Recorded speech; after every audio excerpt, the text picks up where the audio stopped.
ഇന്ന് നമ്മളിവിടെ ഒരു ഹെൽത്തി ആയിട്ടുള്ള മുരിങ്ങയില ചമ്മന്തിയാണ് പരിചയപ്പെടുത്തുന്നത്. ചട്ടി ചൂടാകുമ്പോൾ അതിലേക്ക് കടുക്, പരിപ്പ്, ഉഴുന്ന്, അതുപോലെ ചെറിയ ഉള്ളി, മുളക്, അതേപോലെ വേപ്പിലയും ഇടുക. അതിനുശേഷം നന്നായിട്ടൊന്ന് വാട്ടി കൊടുക്കുക.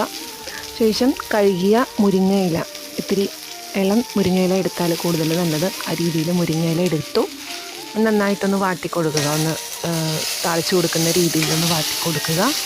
കുറച്ച് നേരം വാട്ടി കഴിഞ്ഞതിന് ശേഷം അതിലേക്ക് ഒരു കൈപ്പിടിയിൽ വരുന്ന ഇത്തിരി തേങ്ങ ഇട്ട് കൊടുക്കാം. തേങ്ങ അധികം ഇടേണ്ട ആവശ്യമില്ല. അത് വാട്ടി ഒന്ന് തണുത്ത് കഴിയുമ്പോൾ മിക്സിയിലിടുക. അതിലേക്ക് പുളിയും ഉപ്പും കൂടി ഇട്ടിട്ട് നന്നായിട്ടൊന്ന് അരച്ചെടുക്കുക. അടിപൊളിയായിട്ടുള്ള മുരിങ്ങയില ചമ്മന്തി റെഡിയാണ്. ഇത് നിങ്ങൾ ചോറിൻ്റെ കൂടെ ഒന്ന് ടേസ്റ്റ് ചെയ്ത് നോക്കാം. ആവശ്യമുണ്ടെങ്കിൽ അതിന് മുകളിൽ അല്പം ഒന്ന് വെളിച്ചെണ്ണയും കൂടി തൂകിയിട്ട് കുട്ടികൾക്കൊക്കെ കൊടുത്താൽ, ഇവിടെ കുട്ടികൾ കഴിക്കാത്തതാണ് മുരിങ്ങയില, പക്ഷേ ചമ്മന്തി വെച്ച് കൊടുത്തപ്പോഴത്തേക്കും അവർ കഴിച്ചായിരുന്നു. അവർക്ക് ഇഷ്ടപ്പെട്ടു.